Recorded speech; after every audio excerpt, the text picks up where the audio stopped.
వరంగల్లో జరిగినటువంటి వరద మూలంగా దాదాపు వారం రోజుల క్రితం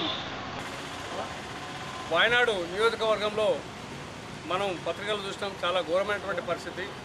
వారికి సహాయం చేద్దామని చెప్పేసి ఈరోజు నిజామాబాద్ భారత కమ్యూనిస్ట్ పార్టీ సిపిఐ ఆధ్వర్యంలో ఈరోజు అన్ని దుకాణ సముదాయాలు కూడా తిరుగుతూ ఉన్నాం. ప్రధానంగా ప్రకృతి వైపరీత్యాలు వచ్చినప్పుడు మానవతా దృక్పథంతో సహాయం చేయమనేది అందరం నేర్చుకోవాల్సినటువంటి అవసరం ఉన్నది.